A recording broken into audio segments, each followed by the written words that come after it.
Merhaba arkadaşlar. Bugün oğlum öksürüyordu akşam.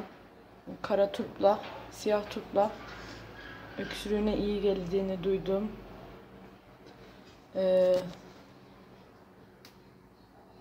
Sağlıklı ve çok iyi geliyormuş. Deneyeceğim. Sonucunu da size paylaşacağım. Gerçekten ne kadar faydası var.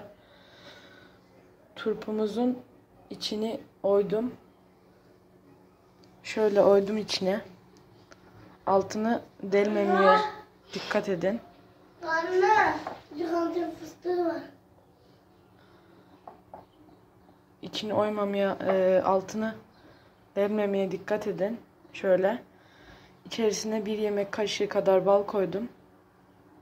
Bunu bir gece beklettim. Akşam yapmıştım. Sabah kalktığımda zaten bal tamamen altına süzmüştü. İçini oyuyoruz.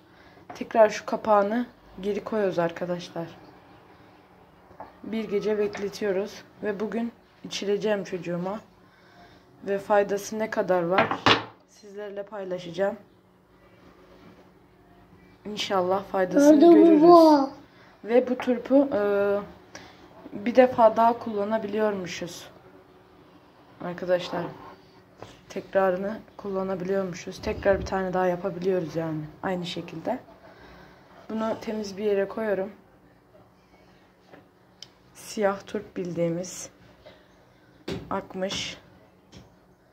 Bunu 1 bal kaşığı vereceğim. Aç karnına verilmesini öneriyorlar. Bir de 2 yaşın altındaki çocuklara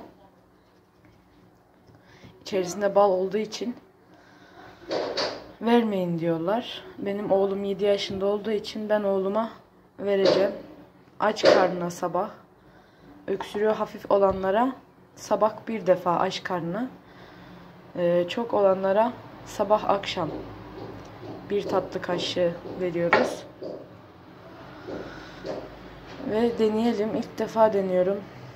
İnşallah güzel sonuç alırız. Arkadaşlar.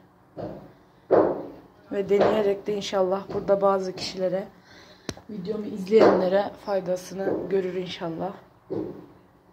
Bu da böyle arkadaşlar. Bunun için kısa bir video çekeyim dedim.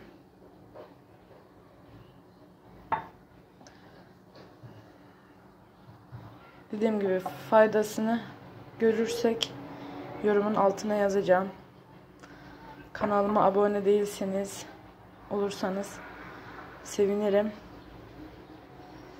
İyi günler arkadaşlar. Ben bunun ne kadar sıvı olduğunu göstereceğim size. Şöyle.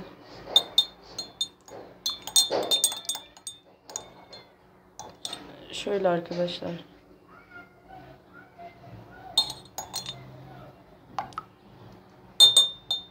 İnşallah faydasını görürüz.